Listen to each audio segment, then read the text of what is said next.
प्रदोष पड़ रहा है और बाबा की कृपा है आप पर। जो ये प्रदोष के दिन यदि आपको कहीं से शमी पत्र मिल जाए, प्रदोष के दिन यदि कहीं से आपको शमी पत्र मिल जाए और प्रदोष काल में, प्रदोष का जो समय होता है, शाम का जो समय होता है प्रदोष काल, 4 प्रदोष 5 प्रदोष आप कर देखिएगा कि आपका कोई काम है, कोई नौकरी के लिए आप अप्लाई कर रहे हैं, कोई समस्या बड़ी विकट आ गई है, कोई तकलीफ विकट आ गई है, कोई समस्या विकट आ गई है, प्रदोष काल में अगर एक शमी पत्र भी आप घर के शिवलिंग को, अब ये करने के लिए आपको मंदिर के शिवलिंग नहीं जाना, अपने घर में जो शिवलिंग, चाहे वो स्फटिक का हो, पारद का हो, कंकर शंकर का हो, लकड़ी का हो, जो शिवलिंग तुम्हारे घर में, कांच का हो, चाहे वो नर्मदा के कंकर का हो, नर्मदेश्वर हो, पाषाण का हो,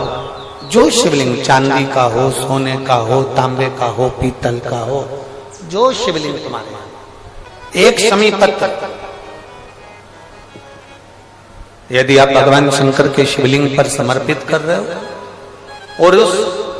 शमी पत्र को उठाकर रात्रि को 9:15 की जो एक मुहूर्त होता है, एक समय होता है, जिस समय पर हम अपने मन की बात भगवान शंकर को कहते हैं, पूर्व में भी इसका वर्णन हम कर चुके हैं कथाओं में, उस 9:15 पर वो शमी पत्र को उठाकर एक कागज में, एक कटोरी में उसको रख देना। 4 या 5 प्रदोष के उस शमी पत्र को अपने पास में रखिए और जिस कार्य के लिए जा रहे हो उसको जेब में ऊपर के भाग में उसको रखकर लेकर जाइए, आपका वो कार्य सफल होकर ही रहेगा, वो रुक नहीं सकता। शमी पत्र में इतना बल होता है, प्रदोष का जो शमी पत्र होता है वो बड़ा बलवान होता है, बड़ा प्रदोष, शिवरात्रि, सोमवार की अष्टमी, प्रदोष भी हर महीने आती है, शिवरात्रि भी हर महीने आती है, सोमवार भी हर महीने 2, 3, 4, 5 पड़ी जाती है, सोमवार की अष्टमी जरूर साल भर में 4 या 5 आती है। सोमवार, प्रदोष, शिवरात्रि, सोमवार की अष्टमी, ये वो तिथियां हैं, ये वो वार हैं। अगर कोई भूल से भी शंकर भगवान के शिवलिंग का निर्माण करता है या अपने घर में रखे हुए शिवलिंग पर शमी पत्र को समर्पित कर देता है तो जिंदगी में उसका बाल बांका हो ही नहीं सकता। प्रदोष के शमी पत्र में बल होता है, प्रदोष के शमी पत्र में। एक दिन शाम का समय, प्रदोष का दिन, प्रदोष काल, भगवान देवाधिदेव महादेव माँ जगतजननी पार्वती जी के साथ में भ्रमण करते। देखिए, अगर प्रदोष का व्रत नहीं कर सकते, प्रदोष के दिन आप व्रत नहीं कर सकते, मान लो आपसे भूखा नहीं रहा जाए, प्रदोष का व्रत नहीं कर सकते, प्रदोष के दिन आप भूखे नहीं रह सकते, मंदिर भी नहीं जा सकते, दिया भी नहीं लगा सकते, तो शिव महापुराण की कथा कहती है कि प्रदोष के दिन, प्रदोष काल में अपने ही दरवाजे के पास देवाधिदेव महादेव का स्मरण कर लक्ष्मी की वृद्धि के, कार्य सिद्धि के, संपदा को प्राप्त करने के आप अपने ही दरवाजे के पास एक दीप लगा सकते हैं। कौन से दिन? प्रदोष। उससे 1000 गुना शिवलिंग में बल की प्राप्ति होती है।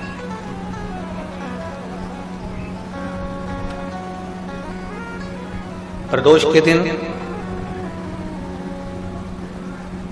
यदि आपको कहीं से शमी पत्र मिल गया, प्रदोष के दिन यदि कहीं से आपको शमी पत्र मिल जाए और प्रदोष काल में, प्रदोष का जो समय होता है,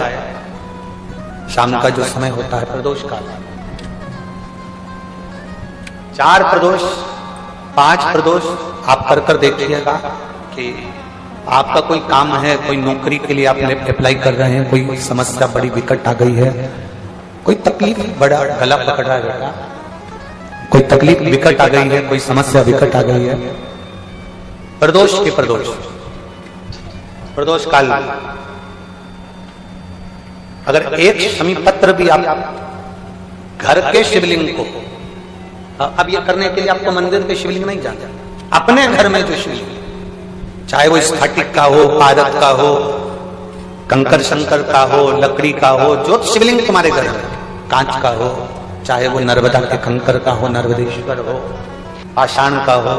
जो शिवलिंग, चांदी का हो, सोने का हो, तांबे का हो, पीतल का हो, जो शिवलिंग तुम्हारे, एक शमी पत्र यदि आप भगवान शंकर के शिवलिंग पर समर्पित कर रहे हो और उस शमी पत्र को उठाकर रात्रि को 9:15 की जो एक मुहूर्त होता है, एक समय होता है, जिस समय पर हम अपने मन की बात भगवान शंकर को कहते हैं, पूर्व में भी इसका वर्णन हम कर चुके हैं कथाओं में। उस 9:15 पर वो शमी पत्र को उठाकर एक कागज में, एक कटोरी में उसको रख देते, 4 या 5 प्रदोष के उस शमी पत्र को अपने पास में रखिए और जिस कार्य के लिए जा रहे हो उसको जेब में ऊपर के भाग में उसको रखकर लेकर जाइए, आपका वो कार्य सफल होकर ही रहेगा, रुक नहीं सकता। शमी पत्र में इतना बल होता है, प्रदोष का जो शमी पत्र होता है वो बड़ा बलवान होता है, बड़ा। किसी भी प्रदोष काल में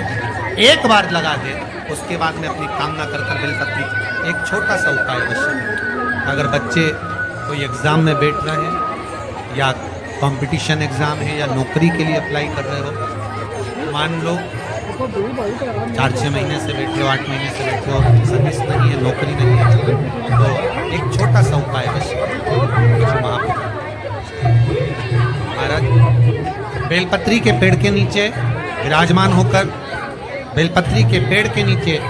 जिसको नौकरी के लिए या एग्जाम में बैठ रहा है वो जल चढ़ाए, बेलपत्री के पेड़ के नीचे थोड़ा सा दूध चढ़ाए, फिर जल चढ़ाए और अपने राइट भाग में घीका दिया और अपने लेफ्ट भाग में तेल कर दिया। किसी भी प्रदोष काल में एक बार लगा दे, उसके बाद में अपनी कामना कर बेलपत्री के पेड़ के नीचे धूप लगाकर प्रणाम कर जाए और चले जाए इंटरव्यू के लिए, बाबा उत्तीर्ण करा ही देगा, नौकरी मिल जाए। जिस दिन रविवार की प्रदोष पड़े उस दिन